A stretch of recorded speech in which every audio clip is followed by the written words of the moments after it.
চট্টগ্রামে শেখ হাসিনা ও নওফেল সহ 34 জনের বিরুদ্ধে হত্যা মামলা, 3 দিনের রিমান্ডে লতিফ, কারাগারে রমেশ চন্দ্র সেন। অন্তর্বর্তী সরকারের মূল কাজ নির্বাচন ব্যবস্থা, বিচার বিভাগ, গণমাধ্যম ও অর্থনৈতিক সংস্কার। সাউথ গ্লোবাল সামিটে ডক্টর ইউনূস। আন্দোলনে আহতদের চিকিৎসা খরচ বহন করবে রাষ্ট্র, জানালেন সমন্বয়করা। 90 দিনের মধ্যে সমস্যা সমাধানের অঙ্গীকার। শেখ হাসিনাকে দেশে ফিরিয়ে এনে বিচারের দাবি বিএনপির। প্রভু নয়, বাংলাদেশের জনগণের বন্ধু হতে ভারতের প্রতি আহ্বান। এবং পিলখানা হত্যাকাণ্ডের জন্য দায়ী শেখ হাসিনা, শেখ সেলিম ও তাপস। অভিযোগ, শহীদ পরিবারের সদস্যদের দ্রুত বিচার দাবি। দর্শক, সংবাদ রাতে শুনছিলেন একেএসটিএমটি। এবার সংবাদ শিরোনামগুলো সঙ্গে রয়েছে আমি তানজিয়া জুথি। এবার চট্টগ্রামে সাবেক প্রধানমন্ত্রী শেখ হাসিনা ও সাবেক শিক্ষামন্ত্রী মহিবুল হাসান চৌধুরী নওফেল সহ 34 জনের বিরুদ্ধে হত্যা মামলা হয়েছে। এছাড়া 40 থেকে 50 জনকে অজ্ঞাত আসামি করা হয়। চট্টগ্রামের বহদ্দারহাট এলাকায় কোটা সংস্কার আন্দোলনে কলেজ ছাত্র তানভীর সিদ্দিকী হত্যার অভিযোগে এ মামলা করা হয়। একে এম নাজিমকে সঙ্গে নিয়ে আপন উপর প্রতিবেদনে বিস্তারিত। গেল 18 জুলাই বিকেলে চট্টগ্রামে শাটডাউন কর্মসূচি পালন করে বৈষম্য বিরোধী ছাত্র আন্দোলন। বহদ্দারহাট কাঁচাবাজার এলাকায় অবস্থান কর্মসূচিতে হামলা ও গুলি চালায় আওয়ামী লীগ নেতাকর্মীরা। গুলিবিদ্ধ হয় এইচএসসি পরীক্ষার্থী তানভীর সহ অনেকে। পরে চট্টগ্রাম মেডিকেল কলেজ হাসপাতালে নিয়ে গেলে তানভীরকে মৃত ঘোষণা করেন চিকিৎসক। এ ঘটনায় সাবেক প্রধানমন্ত্রী শেখ হাসিনা ও সাবেক শিক্ষামন্ত্রী মহিবুল হাসান চৌধুরী নওফেল সহ 34 জনের বিরুদ্ধে হত্যা মামলা হয়েছে চান্দগাঁও থানায়। শনিবার দুপুরে মামলাটি করেন নিহতের চাচা মোহাম্মদ পারভেজ। আসামি করা হয় ওয়ার্ড কাউন্সিলর এসরারুল হক এসরার, শৈবাল দাস সুমন ও নুরুল আজিম রনিকেও। অজ্ঞাত আরও 40-50 জন। এজাহারে উল্লেখ করা হয়, শেখ হাসিনা ও নওফেলের নির্দেশেই পরিকল্পিতভাবে ঘটানো হয় হত্যাকাণ্ড। ওই দিনের ঘটনায় গুলিবিদ্ধ হয়ে মারা যায় চট্টগ্রাম বিশ্ববিদ্যালয়ের ছাত্র হৃদয়চন্দ্র তরুয়া ও পথচারী সাইমনও। এ নিয়ে শনিবার দুপুর পর্যন্ত শেখ হাসিনার বিরুদ্ধে 6টি মামলা হয়েছে। এর মধ্যে 5টি খুন ও 1টি অপহরণ মামলা। তবে তানভীর হত্যা মামলাটি চট্টগ্রামে তার বিরুদ্ধে করা প্রথম মামলা। আপন অপু, নিউজ ডেস্ক, দেশ টিভি। চট্টগ্রাম বন্দর এলাকার সাবেক সংসদ সদস্য এম এ লতিফকে 3 দিনের রিমান্ডে পাঠিয়েছেন আদালত। শনিবার সকালে তাকে চট্টগ্রাম মেট্রোপলিটন ম্যাজিস্ট্রেট আদালতে হাজির করা হয়। আন্দোলনকারীদের উপর হামলা ও গুলির বিষয়ে জিজ্ঞাসাবাদের জন্য 8 দিনের রিমান্ড আবেদন করে পুলিশ। পরে বিচারক জুয়েলদের আদালত 3 দিনের রিমান্ড মঞ্জুর করেন। এর আগে সকালে সহিংসতার মামলায় লতিফকে বায়জিৎ থানা এলাকা থেকে গ্রেফতার করা হয়। মামলার এজাহারে বলা হয়, গেল 4 আগস্ট চট্টগ্রাম নিউ মার্কেট চত্বরে বৈষম্য বিরোধী ছাত্র আন্দোলনকারীদের উপর তার নেতৃত্বে হামলা ও গুলি ছোড়া হয়।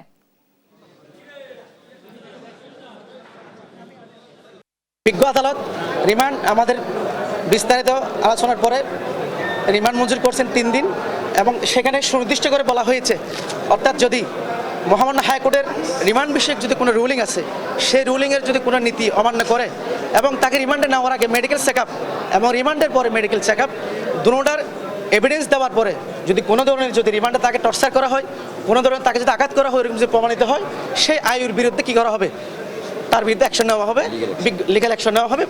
আমার আদালত সেটা সুনির্দিষ্ট করে বলে দিয়েছেন। সাবেক পানি সম্পদ মন্ত্রী ও ঠাকুরগাঁও 1 আসনের আওয়ামী লীগের সাবেক সংসদ সদস্য রমেশ চন্দ্র সেনকে কারাগারে পাঠিয়েছে আদালত। বিকেলে তাকে তোলা হয় জুডিশিয়াল ম্যাজিস্ট্রেট আদালতে। বিচারক রাজীব কুমার তাকে কারাগারে পাঠানোর আদেশ দেন। এর আগে বিস্ফোরক দ্রব্য নিয়ন্ত্রণ আইনের মামলায় তাকে শুক্রবার রাত 10:30টার দিকে সদর উপজেলার রুহিয়া এলাকার বাড়ি থেকে গ্রেফতার করে পুলিশ। শেখ হাসিনা সরকারের পতনের পর থেকে তিনি সেখানে ছিলেন। রমেশ চন্দ্র সেন আওয়ামী লীগের উপদেষ্টা পদে আছেন।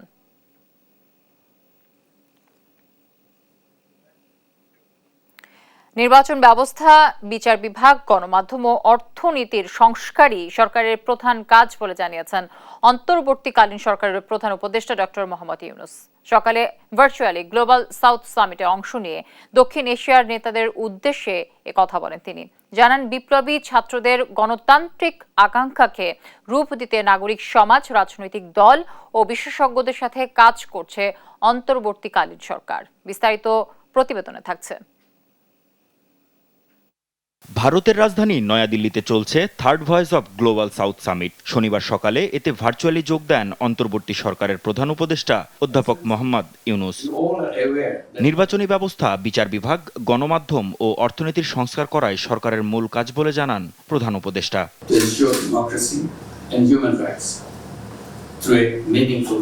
আমাদের অন্তর্বর্তীকালীন সরকারের কাজ নির্বাচন ব্যবস্থা, বিচার বিভাগ, স্থানীয় সরকার, গণমাধ্যম, অর্থনীতি ও শিক্ষা ব্যবস্থার সংস্কার করা। এছাড়া আমরা ছাত্র জনতার গণতান্ত্রিক আকাঙ্ক্ষা বাস্তবায়নে রাজনৈতিক দল ও নাগরিক সমাজের সাথে সংলাপ করে যাচ্ছি।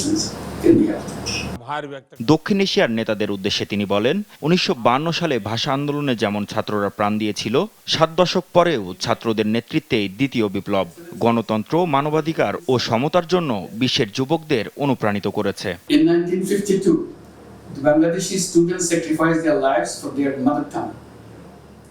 ১৯৫২ সালে ভাষা আন্দোলনে যেমন ছাত্ররা প্রাণ দিয়েছিল, ৭ দশক পরেও ছাত্রদের নেতৃত্বে দ্বিতীয় বিপ্লব গণতন্ত্র, মানবাধিকার ও সমতার জন্য বিশ্বের যুবকদের অনুপ্রাণিত করেছে।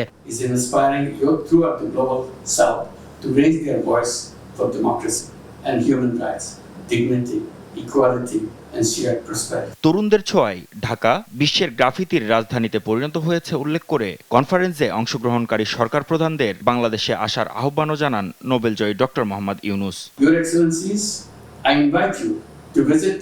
আপনাদের সবাইকে বাংলাদেশে আসার আমন্ত্রণ জানাচ্ছি। এসে দেখে যান, তরুণদের ছোঁয়ায় ঢাকা বিশ্বের গ্রাফিতির রাজধানীতে পরিণত হয়েছে। মাহমুদ হাসান, দেশ টিভি, ঢাকা। গণহত্যার দায়ে শেখ হাসিনাকে দেশে ফিরিয়ে এনে বিচারের দাবি জানিয়েছেন বিএনপির স্থায়ী কমিটির সদস্য মেজর অবসরপ্রাপ্ত হাফিজ উদ্দিন আহমেদ। ভারতকে প্রভু হওয়ার চেয়ে এদেশের জনগণের বন্ধু হওয়ার চেষ্টা করার আহ্বানও জানান তিনি। বিএনপি যে আন্দোলনের শুরু করেছিল ছাত্র সমাজের হাত ধরে তা সফল হয়েছে বলেও দাবি তার। বিস্তারিত সাইফুল রিপনের প্রতিবেদনে। ছাত্র জনতার ওপর পুলিশের গণহত্যার নির্দেশদাতা শেখ হাসিনাকে দেশে ফিরিয়ে এনে বিচার ও সন্ত্রাসী সংগঠন হিসেবে আওয়ামী লীগকে নিষিদ্ধ ঘোষণার দাবিতে জাতীয় প্রেস ক্লাবে সমাবেশ ও আলোচনা সভার আয়োজন করে জাতীয়তাবাদী মুক্তিযোদ্ধা দল। আলোচনায় অংশ নিয়ে নেতারা দাবি করেন, গণহত্যার দায়ে শেখ হাসিনাকে দেশে ফিরিয়ে এনে বিচার করতে হবে। গণহত্যাকারী রাজনৈতিক দল আওয়ামী লীগ এবং তার দোসরদেরকে যদি বাংলাদেশে রাজনীতি থেকে নিষিদ্ধ করা না হয়, ওরা অস্থিতিশীল করবে এই দেশকে। যদি বন্দি চুক্তির নামে ইন্ডিয়া থেকে শেখ মুজিব হত্যার আসামিকে বন্দি বিনিময় চুক্তি এনে ফাঁসি দিতে পারে, তত্ত্বাবধায়ক সরকার শেখ হাসিনাকে অবিলম্বে এনে বিচারের আওতায় ফাঁসি দেবে। দেশের গুরুত্বপূর্ণ জায়গায় এখনো দালালরা বসে আছে দাবি করে নেতারা বলেন, ঢেলে সাজাতে হবে আইন শৃঙ্খলা বাহিনী, পুলিশকে। এখনো এই দালালরা আছে, ওই সাংবাদিক বলেন, ব্যবসা বলেন, বিভিন্ন জায়গা বলেন, হয়তো লোকজন কিছু পাল্টাইছে কিন্তু তারা কিন্তু আছে। কাজে তাদেরকে পুনরায় পুরা না পাল্টাইতে পারলে দেশ স্বাধীন হবে না।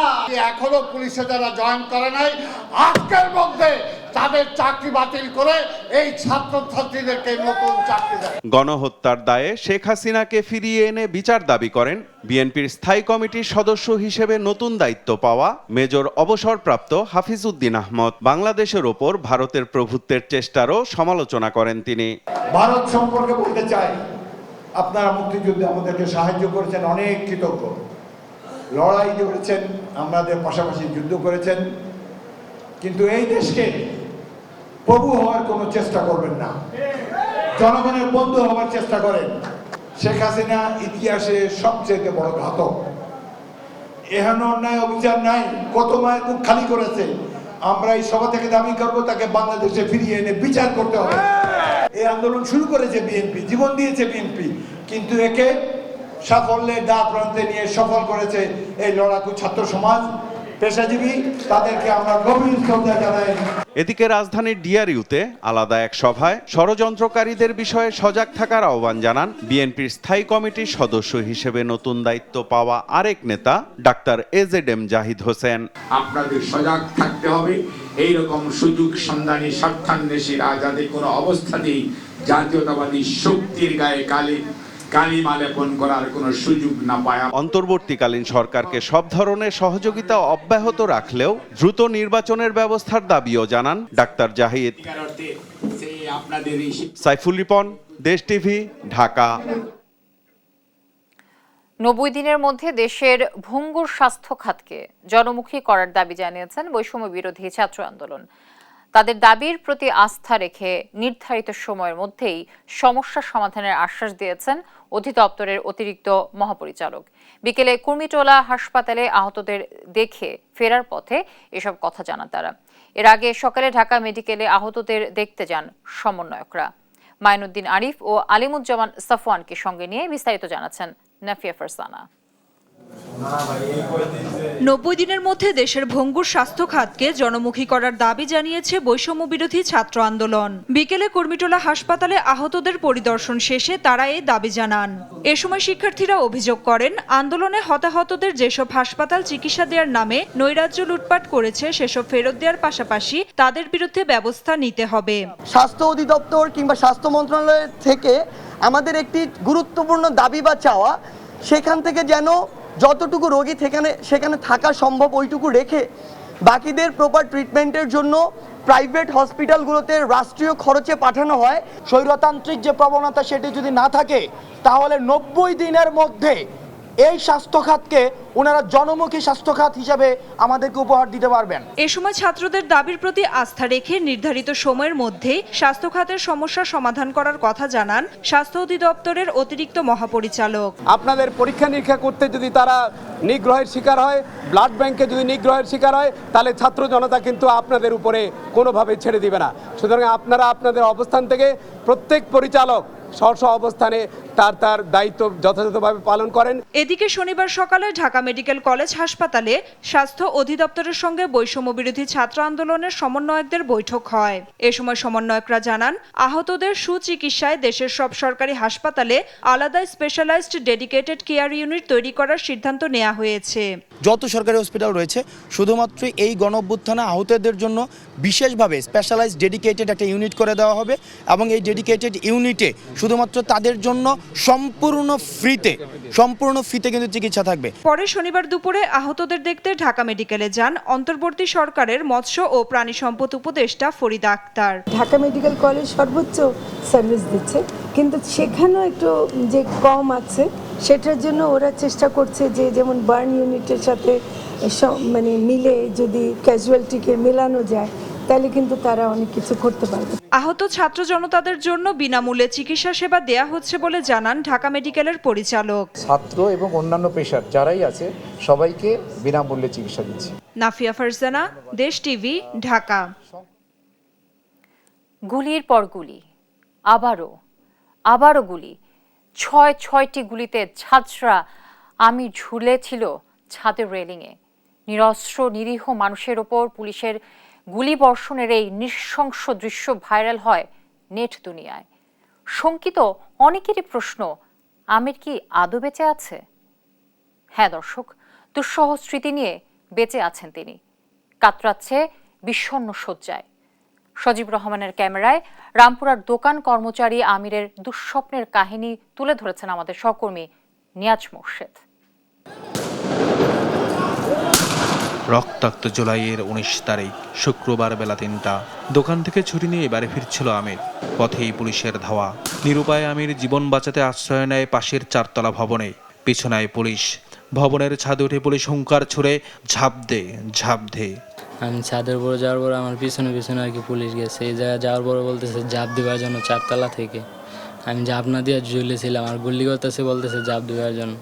সেটা আমাকে আর কি ভয় দেখাইতেছিল। 3 তলায় যায় একটা পুলিশ গুলি করছে, সব কটা আর কি পায়ে। ভয়ে নিচে ঝাঁপিয়ে পড়ে আমির। ঝুলে পড়ে 3 তলার কার্নিশে। মুহুর্মুহ বুলেটের শব্দে কেঁপে ওঠে, জেগে ওঠে তীব্র আতঙ্ক। একে একে 6 রাউন্ড গুলি বিঁধে আমিরের পায়ে। সুতীব্র আর্তনাদে 3 তলার ছাদে পড়ে যায় অসহায় আমির। অস্ফুট আর্তনাদ ভেসে ওঠে তার কণ্ঠে। পানি খুঁজে পায় না কোনো মুগ্ধকে। প্রায় 3 ঘন্টা ছটফট করেছি, তারপরে পানি খেয়ে চিৎকার করতেছি।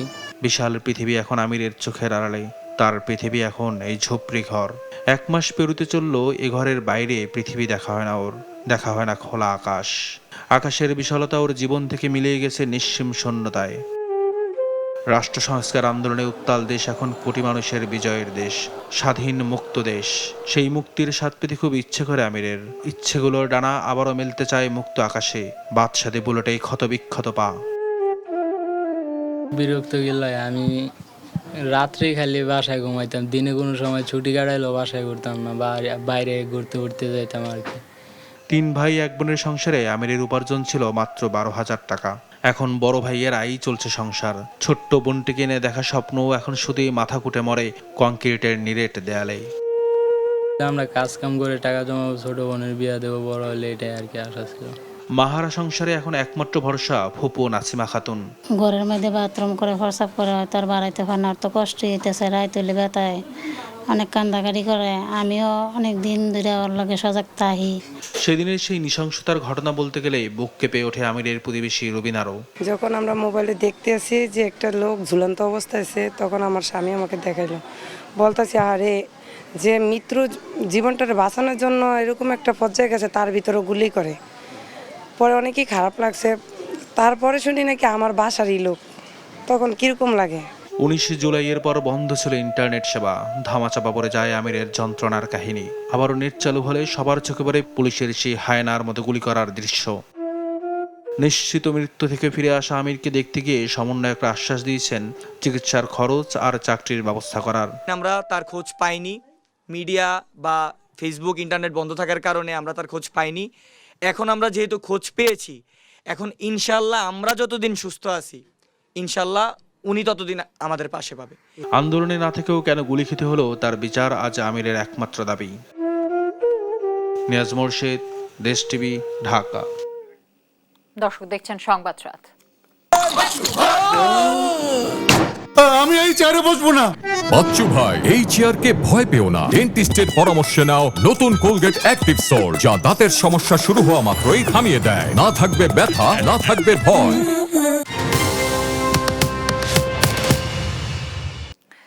সাভার জাতীয় স্মৃতিসৌধে মহান মুক্তিযুদ্ধের বীর শহীদদের শ্রদ্ধা জানিয়েছেন নবনিযুক্ত অন্তর্বর্তীকালীন সরকারের 4 উপদেষ্টা।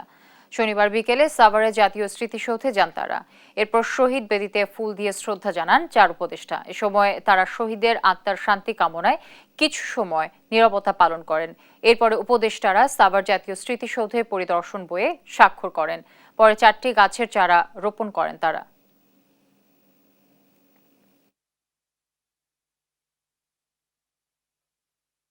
সরকারের যে প্রশাসন যন্ত্র আছে এটাকে গতিশীল করা, এটা যাতে জনগণের সেবা দিতে পারে, কল্যাণ করতে পারে, সেই জন্য চেষ্টা করা। এবার যে ছাত্র আন্দোলন, এটা সবকিছুকে ছাড়িয়ে গেছে এবং সেজন্যই আমাদের বাংলাদেশকে পুনর্নির্মাণের বড় চ্যালেঞ্জ আমাদের সামনে।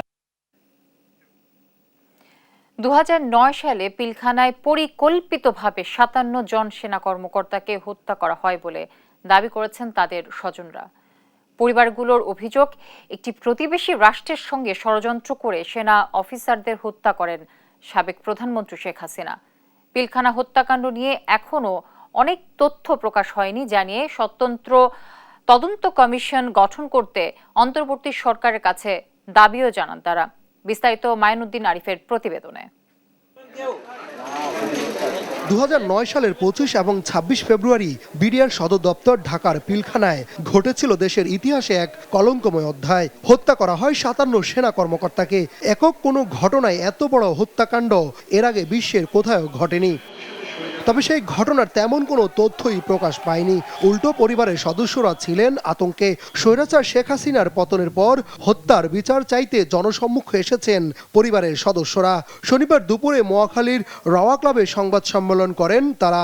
এটা একটা ইন্টারন্যাশনাল কনস্পিরেসি, যখন রিপোর্টস আসবে ইনশাআল্লাহ আস্তে আস্তে ইটস অ্যান ইন্টারন্যাশনাল কনস্পিরেসি। আমার বাবা মারা গেছেন, আমার বাবা he has passed away, he is dead, he is deceased. No, he was killed, he was assassinated. আমার বাবাকে তার এই বাহিনীর এই যারা বিপদগামী ছিল সবাই ছিল না, হয়তো হাতে গোনা কয়েকজন ছিল। ওই সৈনিকরা আমার বাবাকে লোহার স্ট্যান্ড দিয়ে পেটের মধ্যে বিভিন্নভাবে ক্ষত বিক্ষত করে পরে ব্রাশ ফায়ার করে আমার বাবাকে হত্যা করে। বিডিআরের সাবেক মহাপরিচালক জেনারেল শাকিল আহমেদের ছেলে রাকিন বলেন, পিলখানায় ৫৭ সেনা ও ১৭ জন সাধারণ নাগরিক হত্যায় সাবেক প্রধানমন্ত্রী শেখ হাসিনা, সাবেক মেয়র ফজলেনুর তাপস এবং শেখ সেলিম সহ আরও অনেকেই সরাসরি জড়িত। এই হত্যাকাণ্ডের সাথে জড়িত শেখ হাসিনা, ফজলে নূর তাপস, শেখ সেলিম আর তাদের অনেক লোক আছে যাদের সাথে কমপ্লিসিট। আমি ক্ষমা চেয়ে নিলাম, বলে দিলাম এটা সত্য। আর ওই নাটক সাজানো এই রহস্যময় আমরা আর চাই না। সেনাবাহিনীকে মেধাশূন্য করতে প্রতিবেশী রাষ্ট্রের সঙ্গে ষড়যন্ত্র করে সেনা অফিসারদের হত্যা করা হয় বলে অভিযোগ করেন শহীদ পরিবারের সদস্যরা। ইন্ডিয়ার প্রত্যক্ষ সহযোগিতায় এই ঘটনা ঘটানো হচ্ছে। শেখ হাসিনা তখন চেষ্টা করেছে এই দেশপ্রেমিক সৈনিকদের অফিসারদের নাম হাঁটতে পারলে আমি থাকতে পারবো না। পিলখানা হত্যাকাণ্ডের অনেক তথ্য এখনো প্রকাশ হয়নি। এ নিয়ে আরো স্বচ্ছ সুষ্ঠু তদন্তের দাবি জানিয়েছেন নিহতদের পরিবার। শহীদ পরিবারের ভাবিদের তরফ থেকেই আমি রিপ্রেজেন্টেটিভ হিসাবে বলতে চাই যে আমাদের সবার আগে দাবি হচ্ছে যে এটা একটা স্বচ্ছ ট্রান্সপারেন্ট বিচার হবে, কারণ এই বিচারটা হয়েছে ওটাতে অনেক লুকোচুরি একটা ভাব ছিল। আমরা কিন্তু জানি নাই, কারণ আমরা জানি নাই, এটা আমরা জানতে চাই। এটা আমাদের দাবি, আমাদের সন্তানদেরও দাবি। এ সময় 7টি দাবিও তুলে ধরে শহীদ সেনা সদস্যের পরিবার। বিচারের আলোকে আমরা শহীদ পরিবার বর্গ মনে করি যে হাইকোর্ট ডিভিশনের রায় মোতাবেক 3 জন জজ যে ইনকোয়ারি কমিশনের কথা বলেছে, অবিলম্বে সেই ইনকোয়ারি কমিশন গঠন করতে হবে। এতে আমরা মনে করি যে পর্দার আড়ালে রয়ে যাওয়া ষড়যন্ত্রকারীদের নাম বেরিয়ে আসবে। মাইনুদ্দিন আরিফ, দেশ টিভি, ঢাকা। কুমিল্লার চান্দিনায় ঢাকা চট্টগ্রাম মহাসড়কের পাশে খাদে পড়ে প্রাইভেট কার চালক সহ 3 জন নিহত হয়েছে। গুরুতর আহত হয়েছে আরও একজন। দুপুরে ঢাকা চট্টগ্রাম মহাসড়কের চান্দিনা উপজেলার মাধাইয়া মুক্তিযোদ্ধা স্মৃতি কলেজ এলাকায় এই দুর্ঘটনাটি ঘটে। চান্দিনা ফায়ার স্টেশন মাস্টার জানান, ঢাকা থেকে ছেড়ে আসা লাইফ ট্রাস্ট ইন্স্যুরেন্স কোম্পানি একটি প্রাইভেট কার মাধাইয়ার নাওতলা এলাকায় নিয়ন্ত্রণ হারিয়ে মহাসড়কের পাশে একটি গাছে ধাক্কা খায়। এতে ঘটনাস্থলেই 3 জন মারা যান। দেখছেন সংবাদ রাত। দেশের আইন শৃঙ্খলা পরিস্থিতি স্বাভাবিক হয়ে আসায় রেলে বেড়েছে যাত্রী, তবে দূরপাল্লার বাসে এখনো আশানুরূপ যাত্রী না পাওয়ার কথা জানান কাউন্টার কর্মীরা। যাত্রীরা জানান, আতঙ্ক কমে আসায় সড়ক পথে নির্ভয়ে যাতায়াত করছেন তারা। শিউলি রায় রিপোর্ট। ছাত্র জনতার আন্দোলনে 5ই আগস্ট পতন ঘটে শেখ হাসিনা সরকারের। প্রায় মাস জুড়ে অস্থিরতা কাটিয়ে স্বাভাবিক হতে থাকে সড়ক ও রেল যোগাযোগ। শনিবার কমলাপুর রেল স্টেশন ঘুরে দেখা যায় চিরচেনা রূপে ফিরেছে স্টেশনটি। বাড়ছে যাত্রী সমাগম। টিকিট কালোবাজারি না থাকায় কোনো ভোগান্তি ছাড়াই টিকিট পান বিভিন্ন রুটের যাত্রীরা। প্ল্যাটফর্ম থেকে নির্দিষ্ট সময়ের মধ্যে ছেড়ে যায় বিভিন্ন গন্তব্যের অন্তর্নগর ও লোকাল ট্রেন। রেল চলাচল স্বাভাবিক হওয়ায় স্বস্তি যাত্রীদের কণ্ঠে। কোনো রকম হয়রানি হতে হয় না, আমি আসার সঙ্গে সঙ্গে টিকিট পাইছি। আজকে যে ট্রেনে আমি জার্নি করতেছি, ট্রেন টাইম টু টাইম আসছে। এর তুলনায় বর্তমানের পরিস্থিতি খুব ভালো। যাত্রী সাধারণের চাপ ব্যাপকভাবে রক্ষা করা যাচ্ছে, আর আমাদের শতভাগ টিকিটই বিক্রি হচ্ছে। তো আশা করছি আগামী 2-1 দিনের মধ্যে আমাদের পরিস্থিতি পুরোপুরি স্বাভাবিক হয়ে যাবে। তবে বিপরীত চিত্র সড়কের পথে। সায়দাবাদের বাস স্ট্যান্ডে গিয়ে মিলে এর সত্যতা। দূরপাল্লার বাসে কয়েকদিনের তুলনায় যাত্রী কিছুটা বাড়লেও আশানুরূপ নয় বলছেন বাস শ্রমিকরা। আগের তুলনায় এখন যাত্রী একটু বেশি যাইতেছে, ভালো যাচ্ছে, আর আগে তো অনেক লস হয়েছে, এখন পোষাইতেছে। যাত্রী মোটামুটি 3-4 দিন বন্ধের কারণে ভালো পাচ্ছি। যাত্রীর চাপ মোটামুটি বেড়েছে, তবে স্বাভাবিক আর একটু স্বাভাবিক হলে আরো যাত্রীর চাপ বাড়বে আমরা আশা করি। আতঙ্ক কাটায় সড়ক পথে নির্বিঘ্নে যাত্রার কথা জানান যাত্রীরা। দূরপাল্লার বাসগুলো এখন স্বাভাবিকভাবে যাচ্ছে। আমাদের ভিতরে আতঙ্কটা কাজ করছিল, এখন যেহেতু সবকিছু স্বাভাবিক হচ্ছে ধীরে ধীরে, আমরা আমাদের মধ্যেও স্বস্তি চলে আসছে। সড়ক, রেল ও নৌপথে যাত্রা স্বাভাবিক হবে আশা সাধারণের। শিউলি রায়, দেশ টিভি, ঢাকা। আপনারা দেখছেন সংবাদ রাত।